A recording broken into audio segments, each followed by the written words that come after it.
মানুষের গায়ের কালার পরিষ্কারের চেয়ে মানুষের মন পরিষ্কার হওয়া অনেক বেশি দরকার।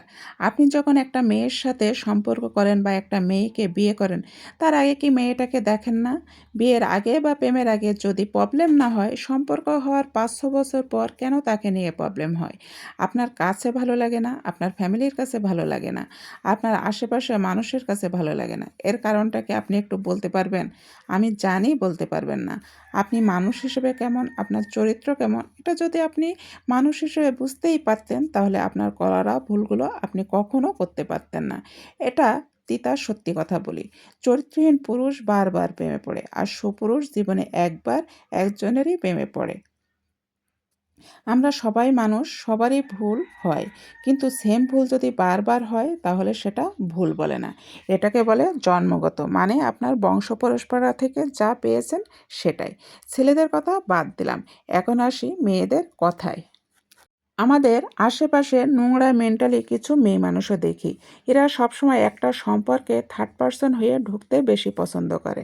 আমি মানলাম প্রথম দিকে আপনি জানতেন না আপনি একটা সম্পর্কে জড়িয়ে পড়েছেন, তবে একটা সময়ের পর যখন জানতে পারেন যার সাথে আপনি সম্পর্ক করেছেন সেই মানুষটা আরও কয়েক বছর আগে একটা সম্পর্ক আছে, তখন কি আপনার উচিত ছিল না নিজের থেকে দূরে সরে যাওয়া? বিশ্বাস করেন, এসব সস্তা মেয়েরা তখন নিজেকে নায়িকা মনে করে। এরা কিভাবে জানেন? দুশ্চরিত্র ছেলেটার সাথে যার সম্পর্ক আছে, ছেলেটা আগের মেয়েটার মনে হয় সুখী করতে পারেনি। তাই সে নিজের দায়িত্বে দুশ্চরিত্র ছেলেটাকে সুখী করার চেষ্টা করে যায়। আমি এমনও মেয়ে দেখেছি ডিরেক্ট একটা মেয়ে হয়ে আরেকটা মেয়েকে প্রশ্ন করেই বসে। আপনার এতদিনের সম্পর্কে আপনি তাকে ধরে রাখতে পারেন নাই? একটা মেয়ে কতটা ব্যক্তিত্বহীন হলে আরেকটা মেয়েকে এভাবে প্রশ্ন করতে পারে? এসব মেয়েদের জাস্ট একটা কথাই বলবেন, পাড়ার মেয়েরা সবসময় ছলনাময়ী হয়। ভালো মেয়েরা বা ভালো ছেলেরা সবসময় সোজা সাপটা কথা বলে বা ভালোভাবে চলে। কিন্তু ছেলে বা মেয়ের ভিতর সমস্যা আছে, তারা দেখবেন একটু ডিফারেন্ট হয়। খুব মিষ্টি, মিষ্টি কথা বলে, খুব দ্রুত মায়া ধরায়, তারা খুব ঢং আহ্লাদ করে আপনাকে ভরিয়ে রাখবে।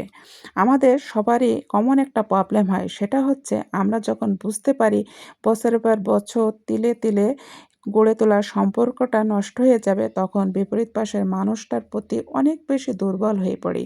এটা করবেন না। এতে বিপরীত পাশের মানুষটা মনে, মনে অনেক বেশি শান্তি পায়।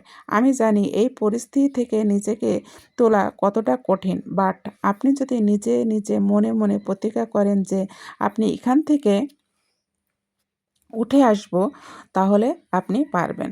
শুধু ইচ্ছাশক্তির দরকার আর নিজের ভিতরে অনেক বেশি আত্মসম্মান বোধ থাকা দরকার। একটা কথা সবসময় মনে রাখবেন, দেরিতে হলেও প্রত্যেকটা ঠকে যাওয়া মানুষগুলো সুখী হয়। দিন শেষে কারা সুখী হয় না জানেন? প্রতারকরা।